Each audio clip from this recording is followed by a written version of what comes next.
నమస్తే, welcome to meta news. ఇక మ్యాటర్లోకి వస్తే, నెల్లూరు జిల్లాలో కిలేడి డాన్ నీడిగుంట అరుణ వ్యవహారం ఇంకా మర్చిపోలేదు. కానీ మరో విషపనాగు బయటకు వచ్చింది. ప్రశాంతతకు కేర్ ఆఫ్ అడ్రస్ అయిన సింహపురిలో మరో మహిళా డాన్ అరవా కామాక్షమ్మ నేర సామ్రాజ్యం వెలుగులోకి వచ్చింది. సాంప్రదాయబద్ధంగా కనిపించే ఈమె వైసీపీ నాయకుల అండతో డాన్గా ఎదిగింది. పదుల సంఖ్యలో ప్రత్యేక ముఠాలు ఏర్పాటు చేసుకుని గంజాయి విక్రయాలు సాగిస్తూ ప్రశ్నించిన వారిపైన దాడులు దౌర్జన్యాలకు పాల్పడుతుంది. సిపిఎం నాయకుడు పెంచలయ్య హత్యకు కామాక్షమ్మ ముఠాయే కారణమని ఇప్పటికే పోలీసులు గుర్తించారు. ఆమెతో పాటు ఆమె ముఠాపై ఇప్పటికే హత్యాయత్నం, గంజాయి విక్రయాలు, రైల్వే ఆస్తుల చోరీ కేసులు, సస్పెక్ట్ షీట్ ఉన్నట్టుగా పోలీసులు చెప్తున్నారు. ఒక సాధారణ మహిళ గంజాయి డాన్గా ఎలా మారింది అనేది అందరినీ ఆశ్చర్యపరుస్తుంది. అధికారం అండగా ఉంటే అరుణులు కామాక్షములు పుట్టగొడుగులా పుట్టుకొస్తారనడానికి తాజా సంఘటనలే నిదర్శనం. నెల్లూరులో బోడిగాడి తోటలో కామాక్షమ్మ నివాసం ఉండేది. భర్త డ్రైవర్గా పనిచేసేవాడు. వైసీపీలో ఉన్న ఆమెకు నేతల సహకారం బాగా లభించేది. ఆమెకు ఆ పార్టీకి చెందిన దళిత సంఘ నాయకుడు పాలకీర్తి రవి సహకారం ఉండడంతో మాజీ ఎంపీకి అనుచరులైన ఆమె గంజాయి క్రయ విక్రయాలతో డాన్గా ఎదిగిపోయింది. యువతకు, విద్యార్థులకు గంజాయి విక్రయించడాన్ని వృత్తిగా మార్చుకుంది. అచ్చం మన సినిమాలో చూసినట్టుగానే ఆమె గంజాయి దందా 3 పువ్వులు 6 కాయలుగా వర్ధిల్లింది. నవాబుపేట పోలీస్ స్టేషన్లో ఆమె పైన సస్పెక్ట్ షీట్, ఇతర కేసులు కూడా ఉన్నాయి. కామాక్షమ్మ సోదరుడు జేమ్స్పై నవాబుపేట తదితర పోలీస్ స్టేషన్లో కేసులు కూడా ఉన్నాయి. వారికి హౌసింగ్ బోర్డ్ కాలనీలోని ఆర్టీడీ కాలనీలో ఇళ్లు ఇవ్వడంతో అక్కడకు మకాం మార్చారు. పాత ఇనుము, చిత్తు కాగితాలను సేకరించే దుకాణం నిర్వహిస్తూ ఆమె చిత్తు కాగితాలు ఏరుకునే యువకులు ఆకతాయిలను చేరదీసి వారితో గంజాయి విక్రయాలు సాగించేది. కాలేజీలు, స్కూల్స్ టార్గెట్గా ఈవిడ గంజాయి వ్యాపారం నడిచింది. పుస్తకాలతో భవిష్యత్తు నిర్మించుకోవాల్సిన విద్యార్థులు కామాక్షి గంజాయి ఉచ్చులో పడిపోయారు. అనేక విద్యా సంస్థల చుట్టూ సాగింది ఈ అరవా కామాక్షి గంజాయి వ్యాపారం. ఇంజనీరింగ్, జూనియర్ కాలేజీలు, స్కూల్ గేట్ల దగ్గరే గంజాయి ప్యాకెట్లు విక్రయించేదంటే ఆమెకి పోలీసుల సహకారం ఎలాంటిదో అర్థం చేసుకోవచ్చు. వందలాది మంది విద్యార్థుల భవిష్యత్తును వ్యాపారంగా చేసుకుంది ఈ గంజాయి కామాక్షి.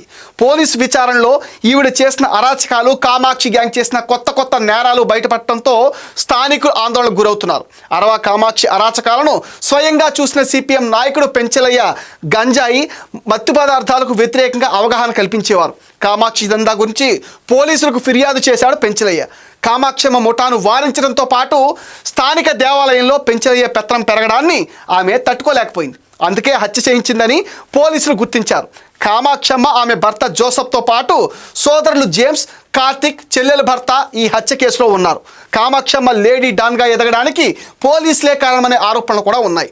ఆర్టీడీ కాలనీ నేరాలకు కేంద్రంగా మారిందని ఫిర్యాదు చేసినా పట్టించుకోలేదని, ఆ పాపమే తమకు శాపంగా మారిందని స్థానికులు ఆరోపిస్తున్నారు. అరవా కామాక్షి ఉదాంతం తర్వాత వైసీపీలో నెల్లూరు జిల్లాను శాసించిన కిలేడి నీడిగుంట అరుణ వ్యవహారాన్ని జనం గుర్తు చేసుకుంటున్నారు. అరుణ పైన ఇటీవల నెల్లూరులో నవాబుపేట పోలీస్ స్టేషన్లో ఆయుధాల చట్టం కింద ఒక కేసు నమోదైంది. గతంలో అన్నదమ్ముడు ఆస్తి వివాదంలో అన్న తరపున తమ్ముడిని తుపాకీతో అరుణ బెదిరించింది. విజయవాడలో ఓ నిరుద్యోగ యువకుడిని మోసం చేసినందుకు కొవ్వూరులోనే కేసు నమోదైంది. కొడవలూరు పోలీస్ స్టేషన్ పరిధిలో జరిగిన హిజ్రా హత్య కేసులోనూ అరుణ ప్రమేయం ఉందనే ఆరోపణలు ఉన్నాయి. ఒంగోలులో జరిగిన ఒక హత్య కేసులోనూ ఆమె పాత్ర ఉందని పోలీసులు అనుమానిస్తున్నారు. మరోవైపు తిరుపతి జిల్లా సూళ్లూరుపేటలో జరిగిన ఒక యువకుడు అనుమానాస్పద మృతి కేసులోనూ ఆమె హస్తం ఉందనే ఆరోపణలు వచ్చాయి. ఊరు మండలంలో గిరిజన మహిళను మోసగించిననే ఫిర్యాదులు కూడా వచ్చాయి. రౌడీ షీటర్ శ్రీకాంత్ పేరోల్ విషయంపై అరుణ లాబింగ్ చేసింది. హోంమంత్రి కావాలనే లక్ష్యంతో అరుణ దందా సాగించింది. హోంమంత్రి అయ్యేందుకు జిల్లాలో అనుచరులను తయారు చేయడంపై ఆమె దృష్టి పెట్టినట్లుగా విచారణలో అధికారులు గుర్తించారు. కొవ్వూరులోని ఓ ఇంటికెళ్లి దొమ్మి చేసిన వ్యవహారం వెలుగులోకి వచ్చింది. అరుణ బాధితులు ప్రస్తుతం ఒక్కొక్కరిగా బయటకు వస్తున్నారు. నెల్లూరు కేంద్ర కారాగారంలో జ్యుడిషియల్ రిమాండ్లో ఉంది. రౌడీ షీటర్, జీవిత ఖైదు శ్రీకాంత్ పేరోల్ వ్యవహారంలో నీడిగుంట అరుణ కీలకంగా వ్యవహరించింది. శ్రీకాంత్కు పేరోల్ ఇవ్వద్దంటూ తిరుపతి ఎస్పీ, నెల్లూరు జైలు సూపరింటెండెంట్లు నివేదికలు పంపినా అరుణ తనకున్న పలుకుబడితో హోంశాఖలో చక్రం తిప్పి పేరోల్ ఇప్పించారని మీడియాలో కథనాలు రావడంతో ఏపీ ప్రభుత్వం శ్రీకాంత్ పేరోల్ ఉత్తర్వులను రద్దు చేసింది. శ్రీకాంత్ని జైలుకి తరలించే విషయంలో సహకరించారని 3 పోలీసులు కూడా సస్పెన్షన్కి గురయ్యిన సంగతి మనందరికీ తెలిసిందే. వైసీపీ హయాంలో దిశ ప్రచారకర్తగా, మహిళా సమస్యలపైన పోరాడే మహిళగా తనను తాను చెప్పుకుంటూ పోలీస్ అధికారులకు దగ్గరైంది అరుణ. శ్రీకాంత్ను ప్రేమించానని, ఖైదీని ప్రేమించడం తప్ప అని ఆమె ఎదురు ప్రశ్నించింది. అరుణ రాజకీయాల్లోకి రావాలని ప్రయత్నించింది. అందులో భాగంగానే 2024 ఎన్నికల్లో సూళ్లూరుపేట ఎస్సీ నియోజకవర్గం నుంచి స్వతంత్ర అభ్యర్థిగా పోటీ చేశారు. జైల్లో నుంచి శ్రీకాంత్ గ్యాంగులు నడిపారని, హత్యలకు కుట్ర చేశారనే ఆరోపణలు కూడా ఉన్నాయి. మొత్తం మీద ఇద్దరు మహిళా డాన్లు వెనక వైసీపీ నేతలు ఉండటం ఆ పార్టీ తీరు సమాజానికి ప్రమాదకరంగా మారిందనే విమర్శలు కూడా వెల్లువెత్తుతున్నాయి. శుద్ధపోస కబుర్లు చెప్పే వైసీపీ నేతలు లేడీ డాన్ అరుణ, గంజాయి డాన్ కామాక్షి గురించి ఏం చెబుతారని జనం నిలదీస్తున్నారు. ఇది మెటా న్యూస్ అప్డేట్. ఈ వీడియో పైన మీ విలువైన ఒపీనియన్ని కామెంట్ సెక్షన్లో మెన్షన్ చేయండి.